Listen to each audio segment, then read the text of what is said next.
Buenas noches, bienvenidos a esta casa, no es hotel. A ver, en estos últimos 10 años, sin duda alguna, el Estado plurinacional se ha modernizado, dejando como el gran pendiente el Poder Judicial. El Poder Judicial, aparentemente, a diferencia de los otros órganos que sí han tenido modificaciones sustanciales, operativas, de fondo, de forma, el órgano judicial aparentemente ha ido de mal en peor. Pese a que hubo los intentos de las reformas, los resultados no han sido los que la población, pues, lógicamente necesita.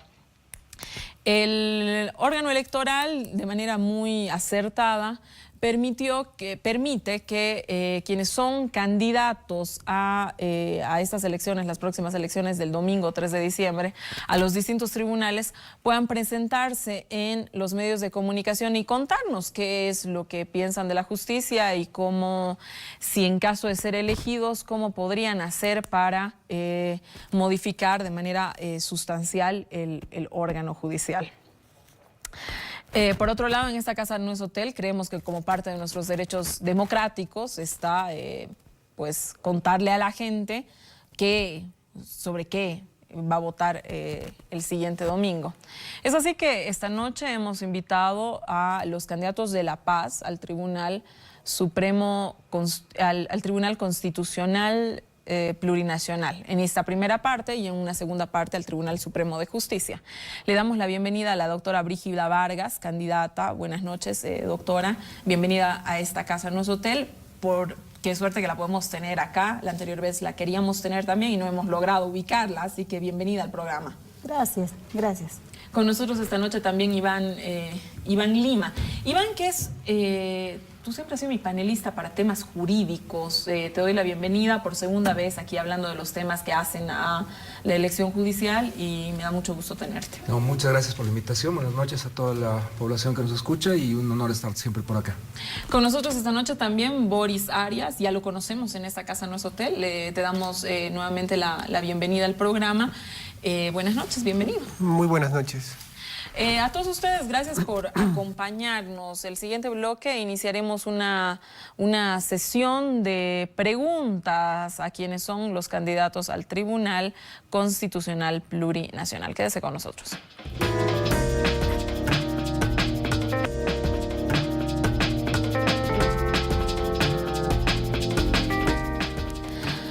Esta casa no es hotel esta noche con los candidatos al Tribunal Constitucional Plurinacional. Doctora Brígida Vargas. Doctora, estas semanas, el Tribunal Constitucional ha estado inmerso en varios debates sobre la ampliación de derechos. Estos fallos que ha emanado este Tribunal Constitucional, ¿podrían, desde tu perspectiva jurídica, podrían ser revertidos? No. El Tribunal Constitucional es la máxima instancia y las resoluciones o sentencias constitucionales que se emiten son de carácter vinculante y adquieren cosa juzgada. La instancia en la que debe recurrir es ya a la Corte Interamericana de Derechos Humanos. No se puede. O sea, lo siguiente entonces, una vez que el tribunal falla, es la Corte Interamericana de Derechos Humanos sobre cualquier fallo que emita este tribunal. Este tribunal, entonces, es la máxima instancia jurídica que tuviera el Estado. Así es, así es. Perfecto. A ver, Karel, doctora, buenas noches, bienvenida a esta casa, no es hotel. Sabemos que estaba de viaje y acaba de llegar. Se habla mucho que se dejó atrás el cuoteo partidario. Si uno ha visto, han vuelto esta circulación de el momento en el que Carlos Mesa, cuando presidente, designaba directamente a los magistrados, pero no solo él, también Jaime Paz, Samuel Doria Medina, etcétera, ¿no? Pero la crítica que existe ahora es que los jueces ya no están bajo el cuoteo partidario, pero sí bajo la dependencia de los movimientos sociales. Desde tu perspectiva, ¿cómo se podría garantizar la independencia de los tribunales? Gracias, Susana. Evidentemente, ¿no? El 2011 se dio un giro a este cuoteo, ¿no? En 2011 se hace la primera elección de autoridades judiciales. Esta es la segunda versión, podríamos decirlo así, fácil, ¿no? La segunda versión es que se van a elegir a las autoridades judiciales del órgano judicial y del Tribunal Constitucional, tal como señala. Es importante ver este tema, ¿no? Porque se está adelantando. Ahora, el tema de la independencia, son 4 órganos que conforman el Estado. Cada uno de los órganos es totalmente independiente, pero deben trabajar también de forma coordinada. Por ejemplo, el órgano judicial necesariamente debe trabajar pues, en forma coordinada con el Ejecutivo, con el Ministerio de Economía, por ejemplo. Entonces, existe la independencia de cada uno de los órganos, pero debe conformar también, bueno, la coordinación entre los otros órganos, ¿no? Para poder realizar Siempre su trabajo. existe la sospecha, sin embargo, doctora, de que el Poder Ejecutivo tuviera cooptado el Poder Judicial y que los fallos que se emitirían dentro del Poder Judicial serían de alguna manera dictados por el Ejecutivo. ¿Cuán cierto puede ser esto? Y se lo pregunto no desde el punto de vista político, por supuesto, sino desde el punto de vista operativo. ¿Esto es real? ¿Esto puede ser así? Si fuera ese el caso, entonces, bueno, el administrador de justicia realmente no estaría realizando su trabajo, ¿no? Eso es lo que se tiene que ver, se tiene que cambiar, se tiene que hacer estos diagnósticos y todo esto, ¿no? Es necesario, pero no tendría que ver. Si fuera el caso, bueno, es lo que se está haciendo, ¿no? La falta de credibilidad que existe dentro de lo que es la justicia, pero hay que analizar, hay que ver. Doctora Brígida, ¿cómo se podría hacer para que el Tribunal Constitucional Plurinacional esté apartado de cualquier tipo de influencia de cualquiera de los otros poderes? ¿Es simplemente un tema de ética de cada uno de los jueces? ¿Existen algunos tipos de mecanismos dentro del propio tribunal? Es importante, Susana, determinar que el Tribunal Constitucional, al ser el máximo garante de los derechos y garantías constitucionales, tiene que gozar de credibilidad y, sobre todo, tiene que estar sus fallos enmarcados dentro de lo que establece la Constitución Política del Estado, que es el paraguas y que es su apoyo, diría, la espalda misma, como ahora yo estoy sentada, digo, es su apoyo. Tiene que tener esa independencia judicial basado en la normativa. ¿Y qué tenemos? La Constitución Política del Estado, que establece la independencia no solamente del Tribunal Constitucional, sino de las demás instancias. Además, estamos sujetos también a tratados internacionales que el propio Estado boliviano ha suscrito. Ahí también se habla mucho de la independencia que debe tener el Tribunal Constitucional. Boris, cuando presentas una demanda al Tribunal Constitucional, tú eres un estudioso del derecho y has visto muchos casos y además eres profesor y supongo que has podido leer varias ejemplificaciones, digamos, de lo que sucede dentro del Tribunal Constitucional Plurinacional. A ver, ¿cuál es el principal problema que desde tu perspectiva se detecta en el tribunal? Prevaricato, retardación, desconocimiento, porque nosotros hemos visto también jueces que de pronto han salido a la palestra pública mostrando una falta de conocimiento profundo del derecho. Yo creo que es un problema estructural. Lo que ocurre es que las universidades, cuando hacen profesionales, lo hacen con una brecha enorme entre lo que es el ser y el deber ser. Los alumnos a veces salen sabiendo bien lo que dice la Constitución, incluso algunos profesores les hacen copiar a mano todo el Código Civil o el Código Procesal Civil y les hacen copiar un expediente, pero en realidad ellos no saben nada de la práctica. Cuando salen están totalmente perdidos. Entonces, pero además nuestra educación es estrictamente memorística. Memoriza tal cosa, tú apruebas la materia porque repites lo que dice el profesor. Entonces, ¿qué es lo que ocurre? Que cuando llegan, presentan a veces algunos de los abogados, que es una gran mayoría, memoriales de 40, 50 páginas. Leer 40, 50 páginas en el Tribunal Constitucional es una cosa terrible, pero además una resolución que tiene 40 o 50 páginas, que tiene copias de libros que no tienen nada que ver, de sentencias íntegras copiadas, y en un lugar, en una línea o en 2 líneas poner la problemática, pues es un problema que ahonda esto. Ahora, más o menos todo el derecho es como se ubica de Madagascar. En Madagascar 2 hay unos monos que se están agarrando a las manos. Y entonces los que están abajo le dicen, tenemos que irnos. Y le dice a la oreja del primer mono y va subiendo, subiendo, subiendo hasta que llega arriba. Y ahí arriba le dicen, tenemos que volver. Entonces, ¿qué es lo que ocurre? En nuestra Constitución le faltan puntos, le faltan comas, hay artículos que parecen contradictorios. Cuando llega al siguiente nivel en el legislativo parece que a veces no se habla el mismo idioma, hay artículos un poco complicados. Y Cuando también llega, se está la sujeto a sentencia es a la ininteligible. interpretación, ¿verdad? Claro, y entonces lo que va a ocurrir es que como en Madagascar se va perdiendo el sentido del derecho y cuando llega al final de cuentas se vuelve una torre de Babel. Entonces es un problema estructural, no solamente es el problema del juez, es el problema de todos los operadores de justicia. A ver, Iván, tú eres un... y estábamos hablando de esto justamente antes de que inicie el programa. Iván, tú eres un abogado que de alguna manera se ha identificado con los principios de la Iglesia Católica, ¿no? Lo has reconocido así varias veces y en este programa también, ¿no? ¿Cómo haces para conciliar tu posición contra el tema de lo del aborto cuando se consolida en la ley del sistema penal? Porque en el sistema penal existen causales, ¿no?, que permiten pues el aborto. ¿Cómo concilias esta postura, ¿no?, con lo que dice la norma? Y aquí, digamos, con hacerte esta pregunta, quiero hacerte una pregunta de alguna manera con este ejemplo un poco más. ¿Cómo concilia una postura, en caso de que sea así, un magistrado, una postura personal, con lo que luego opera la norma, ¿verdad? Sí, mira, es un tema que se ha desarrollado mucho en el mundo. Andrés Olleros es uno de los profesores que lo ha desarrollado más. Él es profesor de Derecho Constitucional, pero también es miembro del Tribunal Constitucional Español. Y él es un miembro del Opus Dei, que ha sido el redactor y el relator de la sentencia sobre el aborto en España. En algún momento se le planteó este debate y también a otros profesores, cuando uno de ellos se le cuestionaba cómo podía hablar del Estatuto Catalán si había sido funcionario en Barcelona antes.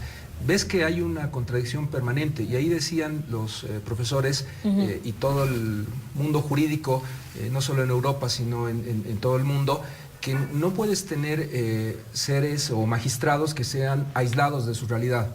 Tienes que buscar que el Tribunal Constitucional tenga visiones de diferentes sectores. Lo mismo que en el Parlamento, que haya gente que es provida, que haya gente que no lo es, porque es un tribunal colegiado. En el caso boliviano son 9.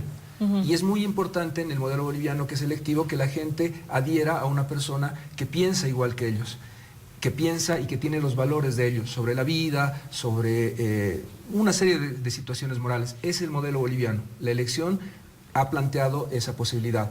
Pero te diría con mayor precisión, yo respeto mucho la institucionalidad. Ahora en el Senado se está tratando el Código del Sistema Penal, todavía no es una ley. Todavía tenemos 36 senadores que van a dar un debate y un debate muy duro, porque hay senadoras en el MAS, hay senadores del MAS que no están de acuerdo con la posición que han tomado diputados. Sí, es una cuestión transversal, como hay. Te diría que es un debate que deberíamos aguardar y tener cierto nivel de respeto a lo que está haciendo nuestro Senado en las próximas semanas. Y más allá de eso, una vez que tengamos una ley, los magistrados estamos en la obligación de cumplirlas. Solamente en la eventualidad de que esa ley fuera inconstitucional, tenemos la obligación de plantear un debate, una discusión o incluso declarar inconstitucional la norma. Y esto debe ser algo que se dé en un ámbito colectivo, con una posición muy firme, porque la gente no vota para que cambies de idea cuando llegas al tribunal. Y eso hace que el tribunal sea rico en su debate, en su discusión y en llevar las ideas de la gente a los tribunales, hacer justicia conforme piensa la gente en este país. A ver, doctora Brígida, en materia de desarrollo y generación de recursos, a ver, por ejemplo, hay un camino que se debe hacer dentro de una TCO. Hay petróleo que se encuentra dentro de un territorio donde se deben hacer, más allá de que se hagan las consultas y todo aquello. O sea, lo que aquí quiero poner sobre la mesa es que hay derechos que pareciera que están contrapuestos, ¿no? Por ejemplo, desarrollo e intangibilidad. ¿Cómo se puede conciliar los derechos cuando están contrapuestos? Porque eso es parte de lo que hace, de la tarea del Tribunal Constitucional, ¿no? Muy buena pregunta, Susana. Creo que tu pregunta va dirigida a la cuestión del TIBNIS, ¿no? Pareciera que fuera así, ¿no? Puede ser la cuestión del TIBNIS como otros casos parecidos que pudieran darse, Sin ¿no? embargo, O sea, como tú dices, desarrollo versus vulneración de derechos, por ejemplo, medio ambiente. ¿Qué hace el Tribunal Constitucional? El Tribunal Constitucional, cuando llegue estos dos derechos iguales, equiparados, el Tribunal Constitucional lo que hace es ponderar estos bienes en su labor interpretativa y favorable. Ahí va a conciliar entre desarrollo y derechos. Y de esta manera va a tener que fallar, ¿no?, conciliando ambos derechos. Por una parte, respetar el desarrollo, puede ser tímido o otra situación, y con la cuestión del medio ambiente. ¿Cuán factible es el desarrollo y cuánto llegaría a vulnerar este mismo desarrollo ciertos derechos? O sea, de alguna manera se pone en una balanza. Así es. Claro, es complejo. Es complejo, es como el tema que le preguntaste acá al colega Iván. La cuestión del aborto, por ejemplo, también son dos vidas que están en igualdad de condiciones, pero que sin embargo el Tribunal Constitucional también tiene que velar por ambas vidas.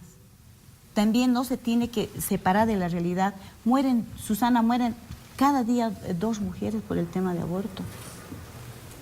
Lo que ha hecho el Estado ahora y que está todavía en debate es ampliar. No se está discutiendo las causales en las que es decir, que ya están en el Código Penal. Lo que se está discutiendo es la libertad de la mujer a decidir sobre su propio cuerpo. Esa decisión también, si llegase, ¿no?, al Tribunal Constitucional, va a tener que valorar ambas vidas. ¿Cuál de ellas dos? Pero no podemos separarnos de esa realidad. Nuestras mujeres están muriendo. Y como legisladores no podemos cerrarnos ante la cuestión incluso de la conciencia. Para la mujer tiene que ser la última decisión, como decimos los penalistas, la última ratio. No podemos, la mujer se le tiene que dar alternativas para que decida abortar o no hacerlo. Pero el Estado tiene que estar ahí con políticas de prevención, de orientación. Karel, ahora mismo se está discutiendo el tema, la ley del sistema penal en la Asamblea Plurinacional. Y si bien han saltado algunos temas, ¿no?, digamos que son más transversales, como el tema del aborto, existen otros que estuviera tratando este nuevo código que está impulsando la Asamblea Legislativa. ¿Tú crees que esta nueva ley, ¿no?, esta nueva legislación transforme el Poder Judicial? A ver, dentro de lo que son las normas, es importante, ¿no? ¿Por qué existen estas modificaciones? No solamente del Código Penal. Tenemos 2 tipos de normas. Tenemos las normas flexibles y las que son rígidas, ¿no? Las flexibles son todas estas normas que pueden ser modificadas, Código Penal, Código Civil, Código de Comercio, que han anunciado, ¿no?, un bloque de normas, Ley General de Trabajo, todo.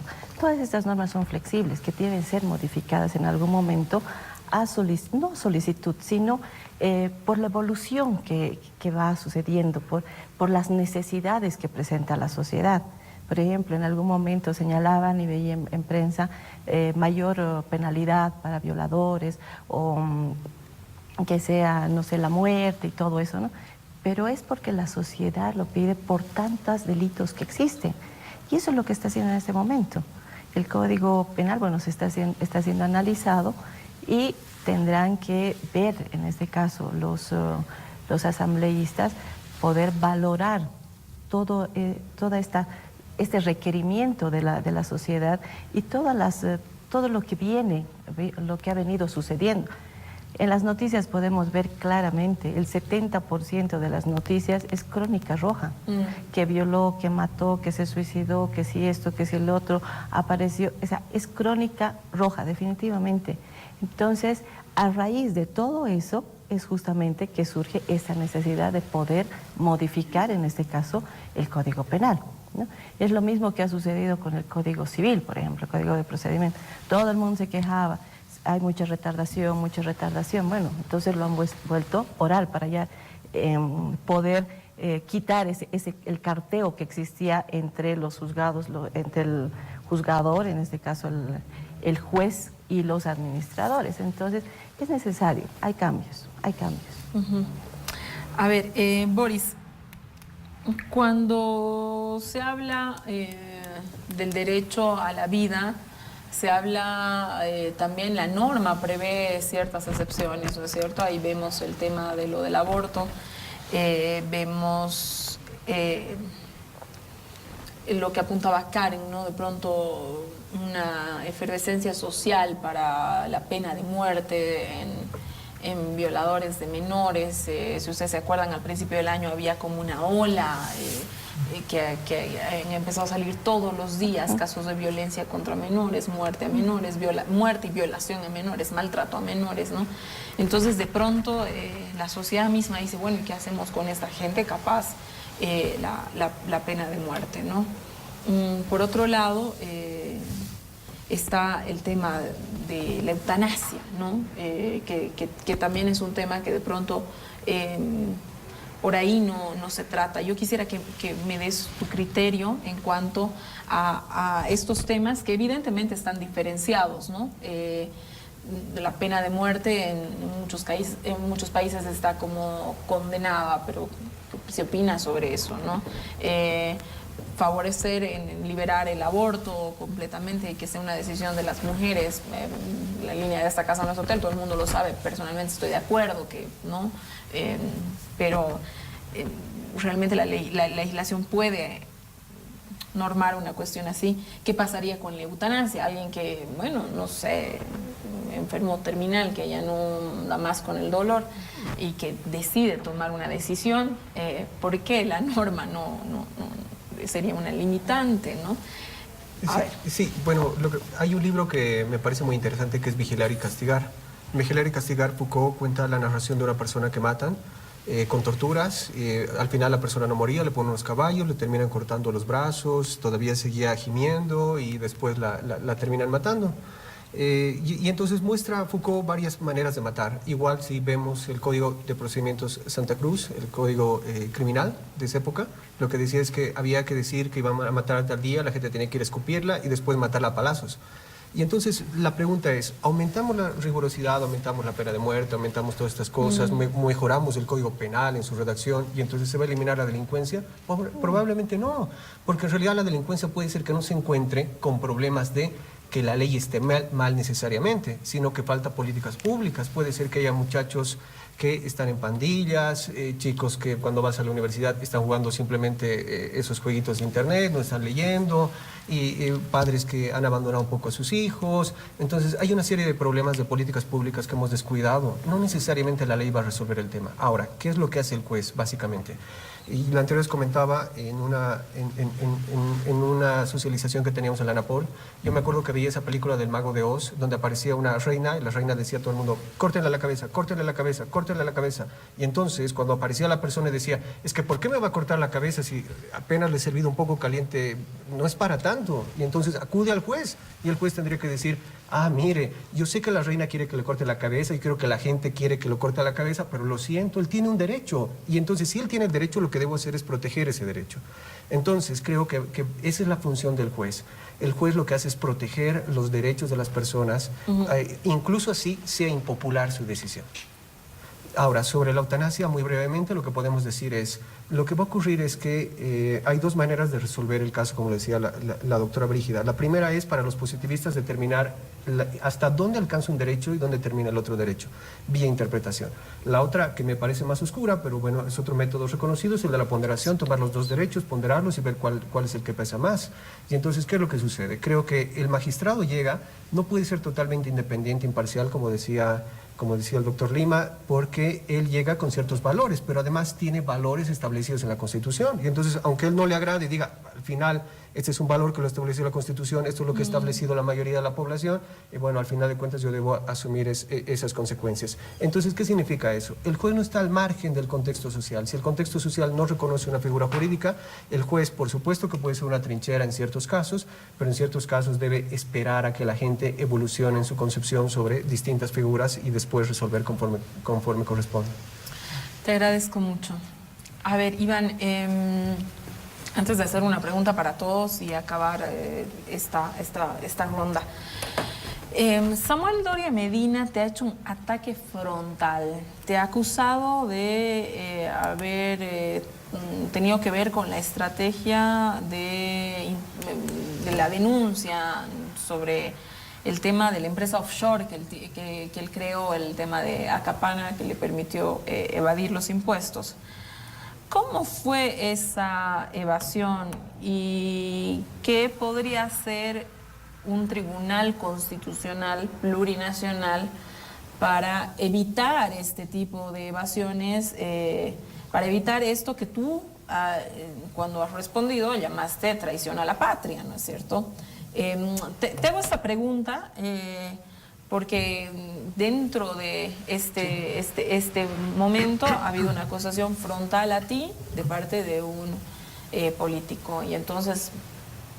Y la verdad traté siempre de ser muy prudente en la respuesta, porque si bien lo dije acá y lo ratifico, dije que me parece que es una traición a la patria, no lo decía como el tipo penal de prestar ayuda a un enemigo extranjero, como algún rato pretendió manejarlo Iván Arias. Lo que yo digo es que cuando tú te llevas recursos públicos de los bolivianos afuera del país, no estás apostando por el país. Si tú haces una revisión de lo que dijimos en ese programa, pedimos que el Parlamento lleve adelante una investigación.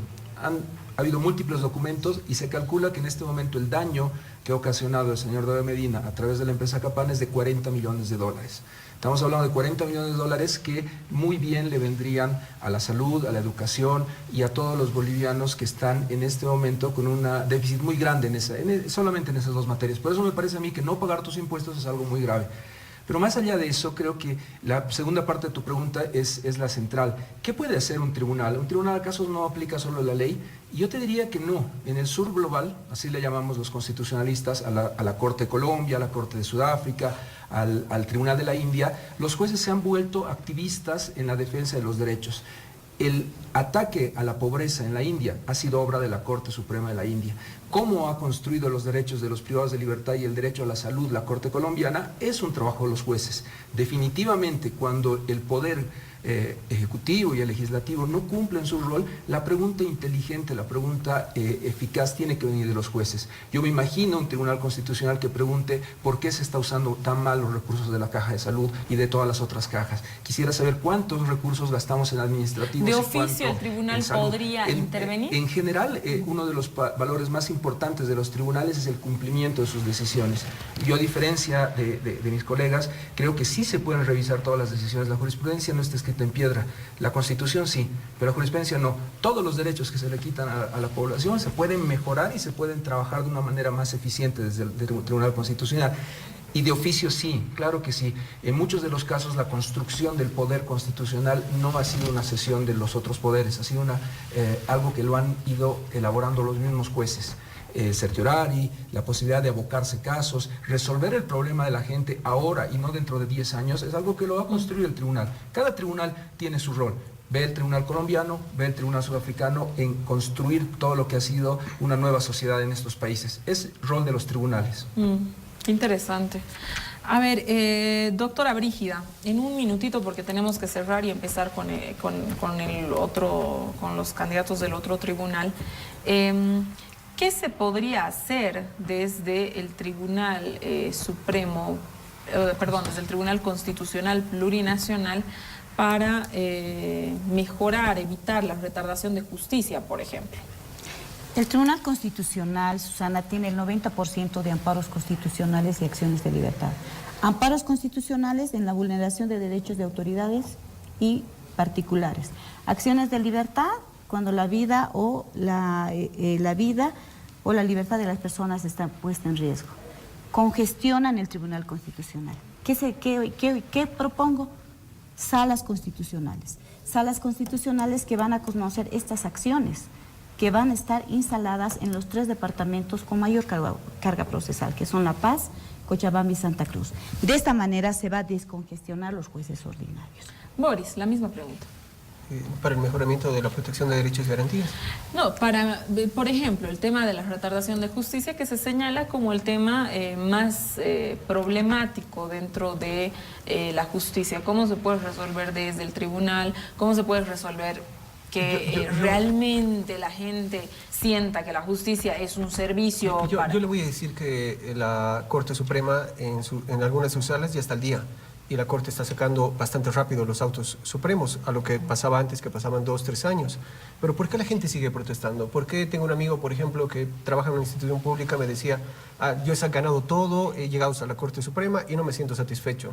Y entonces, básicamente es porque algo se ha esforzado, él algo se esfuerza, fundamenta y al final le responde con cualquier tontería. Entonces, ¿qué es lo que sucede? La gente quiero rápido, pero al mismo tiempo quieren que toda su causa llegue primera instancia, segunda instancia, casación, Tribunal Constitucional, que prácticamente a la Corte Interamericana. Como sociedad, ¿te sí, parece? yo creo que sí, porque a ver, si usted piensa, pagamos un policía, pero como no confiamos en un policía, le ponemos un fiscal para que lo controle.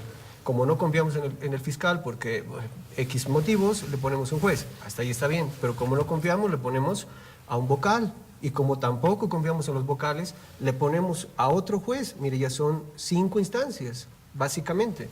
No son instancias propiamente dichas, pero en los hechos casi funciona como tal. Y luego pasa el Tribunal Constitucional, que lo resuelve. 6 autoridades o instancias, en este caso de lato sensu, instancias judiciales o jurisdiccionales lo han conocido. Me parece que es un absurdo. Yo creo que el tribunal puede ayudar en la medida en la que no anule los sobrados. Si usted pregunta a algunos de los profesores, después de 20 años, que ha durado, ya tiene auto supremo, por fin ha concluido, viene el Tribunal Constitucional que se ha vulnerado el derecho en tal fecha y sin necesidad lo anula. Y finalmente el tribunal no puede obrar de oficio. ¿Qué significa eso? Hay un caso que se dio en uno de los estados latinoamericanos donde sí obró y era muy justificado, pero en el resto de casos es muy debatible que el tribunal vaya y diga, lo que pasa es que en los hospitales han tratado mal a la gente y yo ingreso y voy a dictar una sentencia sin que nadie me haya pedido. No, eso le corresponde al Ejecutivo y lo que es del Ejecutivo tiene que ser su responsabilidad y no del judicial. Karen, en un minutito. La misma pregunta. La misma pregunta. Dentro de la propuesta que he presentado es justamente ante esta falta, ¿no? esta rapidez que exige la gente, ¿no? En mi propuesta yo planteo de que se tienen que activar a los magistrados suplentes. Se van a elegir el 3 de diciembre a magistrados titulares y suplentes. Bajo esta nueva estructura serían 9 magistrados titulares y 9 magistrados suplentes, que deberán trabajar de forma coordinada para poder acelerar justamente esto. ¿Qué vamos a lograr? Que sean 18 magistrados trabajando en la resolución de causas. Actualmente son 7, pero con esto empezarían a trabajar. ¿Cómo lo hacemos? Los magistrados suplentes tendrán que tener las atribuciones de magistrados liquidadores para que ellos resuelvan las causas que están pendientes, ¿no? Retrasadas. Y los titulares, bajo las atribuciones que les faculta la norma, tendrán a cargo la resolución de las causas que ingresen. Entonces ahí vamos a tener justamente la restitución de los derechos vulnerados. Y vamos a tener una justicia constitucional pronta y oportuna, que eso es lo que se quiere. Bajamos la carga procesal y agilizamos también los procesos. Gracias, Karen. Un minutito, Iván. Sí, súper rápido. Yo sí creo que tenemos que tener una sola sala. A diferencia de mis colegas, no creo que tengamos que tener 4 salas y no creo en el juez legalista, creo en el juez constitucional. Todos los jueces de este país tienen que ser jueces constitucionales y todos tienen que empezar a manejar la Constitución como la base de sus decisiones. ¿Cómo cambias o cómo vuelves un sistema eficiente? Con precedentes claros. No resolviendo 5,000 veces el mismo caso, 300 veces el mismo caso. Una Corte Suprema de Estados Unidos te saca 100 fallos. ¿Cómo haces para defender los derechos de un niño que tiene menos de un año? ¿Cómo haces para defender los derechos de un anciano que no tiene un abogado al cual acudir? Con un activismo judicial, con la intervención, cuando hay una vulneración grave de los derechos. No es en todos los casos, pero excepcionalmente todos los jueces de este país tienen que estar defendiendo los derechos de los más débiles. Y no tenemos que perder esto. Hemos tenido un país en el que hemos tenido $10 millones por año ese Tribunal Constitucional. Cada magistrado ha tenido como 40 asesores. Eso también tiene que desaparecer.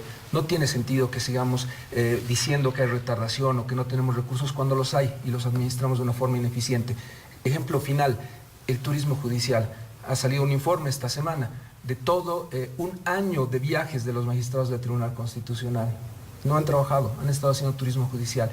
Y Creo que el camino de solución o donde tenemos que partir es en la responsabilidad de los jueces. La gente que va ahí tiene que ser responsable con su carrera, con su país, con su familia.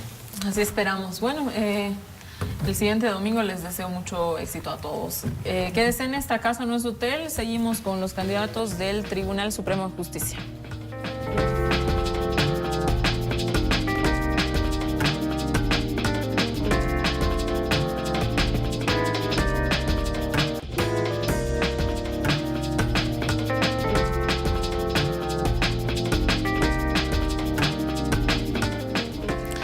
Volvemos a esta casa, no es hotel. En este bloque estamos en esta segunda, digamos, en esta segunda parte del programa. Como lo habíamos anunciado, estamos con los candidatos al Tribunal Supremo de Justicia. Nos acompañan el abogado José César Villarruel. José César Villarruel. Bienvenido a esta casa, no es hotel. Gracias, un gusto estar en este fabuloso programa, que Muchas además gracias. tiene una audiencia nacional. Muchas gracias por haber venido, doctor. Con nosotros esta noche también la doctora Rosemary Aliaga. Doctora, bienvenida. Muchas gracias, un saludo a todos los que nos están viendo. Muchas gracias. Hemos invitado también a la doctora Virginia Torres y al doctor Juan Carlos Berríos, que también son candidatos. Nos dijeron que iban a estar, pero aún no han llegado y bueno, el programa continúa. Este es un tribunal sumamente interesante porque pareciera que aquí está el cuello de botella en lo que significa la retardación de justicia. Es así que me interesa mucho que ustedes nos puedan contar cómo se le podría dar una eventual solución a aquello que está aquejando tanto a los bolivianos, que es el tema de la justicia, que no está siendo un servicio donde la población se sienta plenamente satisfecho. Así que el próximo bloque empezamos con una rueda de preguntas para quienes están siendo candidatos al Tribunal Supremo de Justicia. Quédense en esta casa, no es hotel.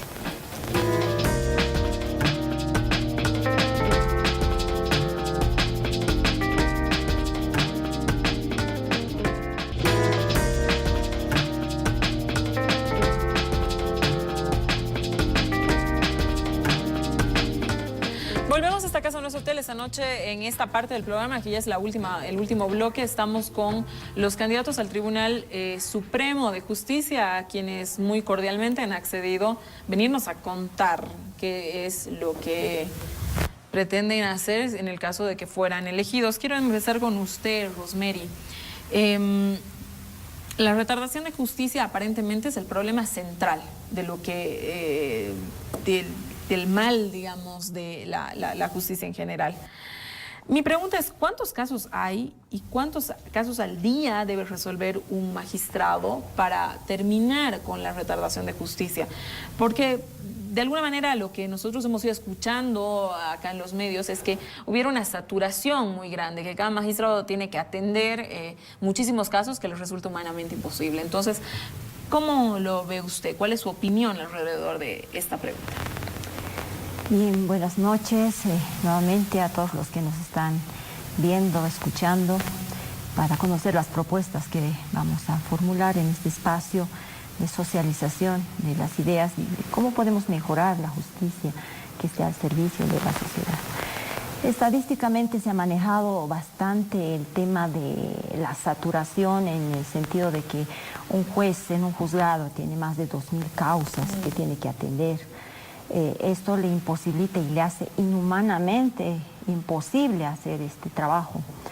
Pero vemos que hay que resolver esta problemática, es necesario resolver esta problemática porque esta saturación genera pues conflictos como esto de la mora procesal. Tenemos temas aleatorios como es la corrupción y por tanto es importante en cuanto a una nueva organización, una reingeniería en cuanto a cómo deben distribuirse estas causas. Por ejemplo, ahora con la nueva organización que tenemos, de acuerdo a la nueva normativa y también a la 025, tenemos, por ejemplo, a los juzgados o a los tribunales públicos, a los juzgados de sentencia. Entonces, estos tienen esta acumulación de causas y procesos. Pero lamentablemente el problema es que ellos no cumplen pues los plazos procesales como se debería. Claro, como establece la norma. Claro. Entonces se hacen vencer, por ejemplo, un memorial ingresa un día lunes, cargan con el día lunes y sale el viernes, pero con la fecha del lunes. Entonces esos engaños, esos absurdos es lo que genera la mora procesal. Y es eso lo que genera la acumulación de las causas. Entonces lo que debemos hacer es lo que señala, ¿no?, en la Constitución Política del Estado, en el artículo del 78 al 79 al 85. Ahí están nuestras funciones claras y específicas. ¿Qué debe hacer la justicia ordinaria? La justicia ordinaria lo único que tiene que hacer el Tribunal Supremo de Justicia, más sus instancias de resolución de las causas, es cumplir la ley. Y tan solo cumpliéramos la ley, cumpliéramos como servidores públicos, respetáramos los plazos Doctora, procesales. usted establece que solamente cumpliendo con lo que dice la ley, que son los tiempos, el problema se soluciona. Así de sencillo. Pero lamentablemente ocurre esto de la acumulación de ¿Por qué trabajo. desde su perspectiva ocurre? Bueno, es por la misma carga procesal que se genera en el sorteo de las demandas. Es que es cuestión también de educación ciudadana, porque hay casos que no deberían y no ameritan estar, por ejemplo, en estos ¿Y por qué los jueces juzgados. los admiten? Lastimosamente porque todos quieren judicializar sus casos. Pero Todos digamos, el juez quieren. no está en la posibilidad de decir esto no amerita. Claro, el juez tiene esas posibilidades. Entonces pareciera que al juez le gusta también judicializar. Le gusta judicializar. Por eso es importante que los jueces estén bien capacitados, porque a los juzgados, ¿qué casos deben llegar? Los controversiales. No pueden llegar pues casos administrativos que pueden solucionarlos tranquilos en el Ministerio de Trabajo o en otras instancias, ¿no? Ese es el problema, es cuestión de cultura ciudadana. También. Entonces, por ejemplo, un ciudadano que se ha fallado ya en su caso, ya desalojo, pero no desaloja, pasan años. ¿Por qué? Porque no le han enseñado a cumplir la norma, no le han enseñado a cumplir la ley. Ahí, doctora. Doctora Virginia, buenas noches, bienvenida a esta casa, no es hotel. El Tribunal Supremo de Justicia, una de las denuncias que ha recibido de parte de, hemos visto en medios de comunicación, es que tiene demasiados asesores por cada magistrado. Y al tener tantos asesores, pareciera que los casos no son revisados por el magistrado, que es quien tiene la responsabilidad de revisarlos, sino por estos asesores. ¿Cómo se podría revertir? ¿Se necesitan menos asesores, más magistrados? ¿Cómo se puede solucionar esta cuestión de pronto un magistrado con 20 asesores? ¿Justifica realmente, doctora? Bueno, yo le puedo contar lo que he vivido cuando estaba en el Tribunal Constitucional. En el Tribunal Constitucional, cuando estaba como funcionaria, yo hacía también proyectos de sentencias constitucionales. En el tiempo que yo estaba, hacía mucha falta personal. No habían demasiados proyectistas, se les llama a los que elaboran las sentencias constitucionales. No había... hacían falta más proyectistas. Cada proyectista tenía 4 expedientes por semana y un proyectista muchas veces no puede proyectar ni un expediente por semana porque son 10, 20 cuerpos, 6 cuerpos, 8 cuerpos y eso es de un proceso de 10 años y el proyectista tiene 4 y si no resuelve dentro de la semana los 4 proyectos, a la semana le viene otros 4 y se acumula 8. Doctora, ¿entonces estarían mal distribuidos quizás los funcionarios? No, hacía falta personal, hacía falta proyectistas en la época en que yo estaba. No sé si hasta este momento parece que no se ha solucionado. Hacen falta proyectistas, hace falta más personal.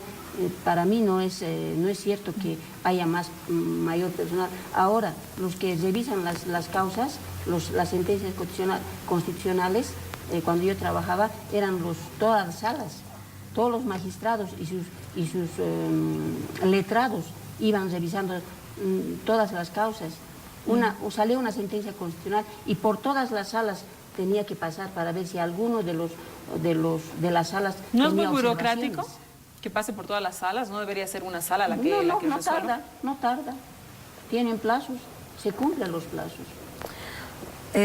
Donde falla y donde hay realmente mora procesal es pues al principio, antes de llegar, digamos, al tribunal. Ahí es donde está fallando. César, parece que parece que la tecnología es resistida por la burocracia judicial. ¿Qué opinaría usted de dar un salto tecnológico en el Poder Judicial, hablando de memoriales digitales, de notificaciones vía WhatsApp, del seguimiento de plazos que uno pueda entrar y hacer online? Porque parecería que es en esta instancia donde se activa la corrupción, ¿no? Porque la notificación, no sé qué... La gente aquí que nos está viendo y que ha tenido que enfrentarse con el Poder Judicial, es terrible. Es en estos pasos donde uno está esperando que le marquen la audiencia, más allá de las fechas que dice la doctora. Es cierto la fecha que dice la doctora, pero la audiencia se va a marcar, pero ay, nomás tiene que esperar, que no sé qué. Ponen una serie de peros donde pareciera que ese es el momento de la activación de la corrupción. Si no hubieran estos pasos y se hicieran de manera vía digital, probablemente se evitaría no solamente las retardaciones, sino además la corrupción, donde aquí estoy hablando con gente que conoce el Poder Judicial y sabemos que es así, ¿no? O sea, usted... ha sido impulsor del monitoreo en materia civil, ¿verdad? Estaba leyendo un poco de lo que... ¿Cómo evalúa el tema del monitoreo? Y esto es aplicable al sistema penal. ¿Cómo se podría dar este salto para cortar a los corruptos? Gracias, Susana. Primero hay que hacer un análisis muy profundo de esto, ¿no? Yo soy el autor o coautor del Código Procesal Civil. Y no crea que no debatimos eso. Pero el problema es inversión. Queremos saltar del expediente papel al expediente digital. Pero para el expediente digital se necesita una enorme inversión de dinero. Y dígate, Susana, ¿cuánto da el Tesoro General de la Nación para justicia? El 0,5%. ¿Qué país invierte esa cantidad? En los países vecinos nomás. Invierten el 6, el 7% del TG. Nosotros el 0,5%. Y ahora, con estos problemas económicos que hay en el país, se me dice que va a bajar al menos del 4,5%, al 0,4.5%. Con esos recursos, no se pueden crear más juzgados. Peor pensar en la tecnología. Nosotros en el Código Procesal Civil ya hemos establecido las notificaciones mediante medios informáticos. Pero lastimosamente, no podemos implementarlo. Yo creo que el Estado tiene que invertir en justicia y tiene que transformarse, como ocurre en Costa Rica, Susana. ¿Qué ocurre en Costa Rica?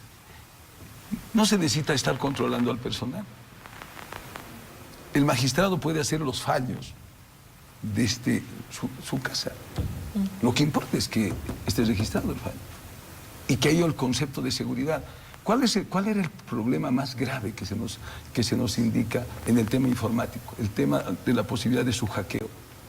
Pero ya hay medios técnicos por el cual se puede asegurar que todo lo que se mande al medio informático pueda garantizar que las notificaciones, que las citaciones... Hoy en día no se necesita que el oficial de diligencia vaya hasta la casa del demandado. Se le notifica a través de su correo electrónico. Pero ¿cómo vamos a llegar a ello si no invertimos en justicia? A ver, yo quiero pasar el tema. Parece que el factor de la detención preventiva, doña Virginia, sería el que activa todo un sistema que luego carga a la justicia. Es decir, si hay un tema de accidente de tránsito que incluso tienen resuelto con desistimientos y todo aquello, si a un juez, si a un fiscal se le ocurre, ¿no es cierto?, que eso puede ser peligroso, manda a un juez.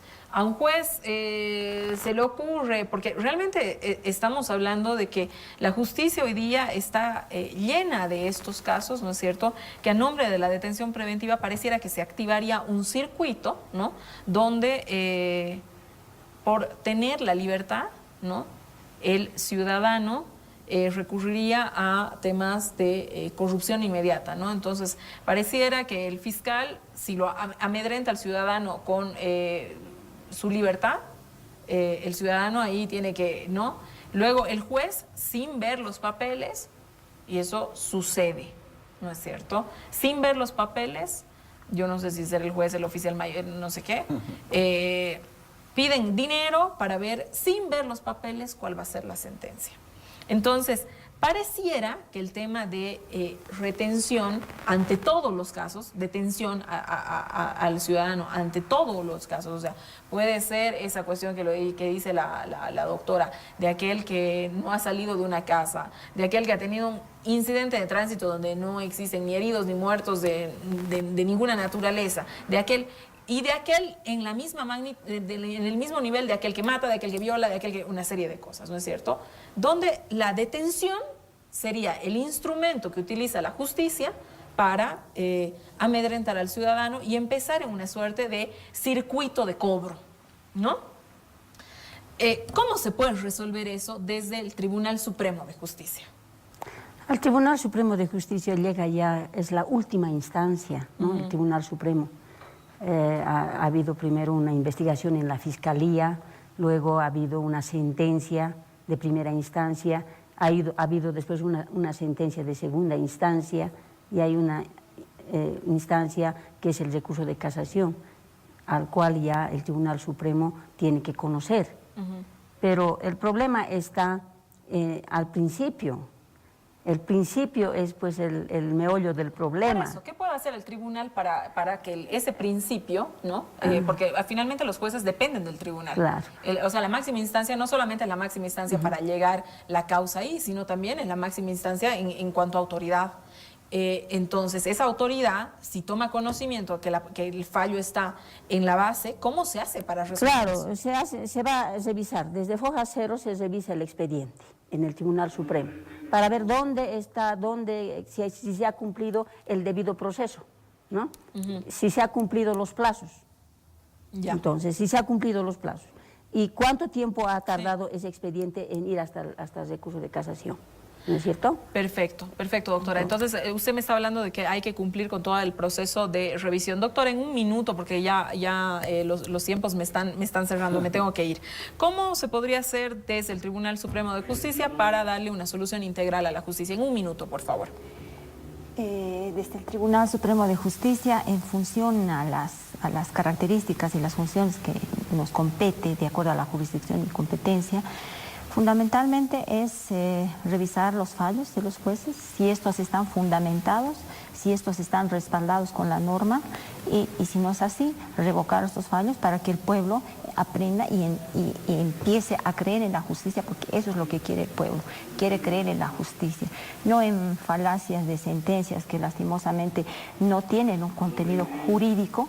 Entonces las sentencias tienen que estar argumentadas, fundamentadas y legalmente con bases fundamentales que estén dentro del marco de la Constitución y la normativa. Gracias, doctora. En un minuto, doctor César, ¿cómo se puede hacer desde el Tribunal Supremo de Justicia para resolver el tema de la justicia?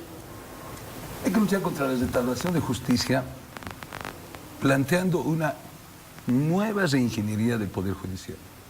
Yo creo que hay desinstitucionalización del Poder Judicial, porque no van a los cargos de auxiliares de la Administración de Justicia gente capacitada.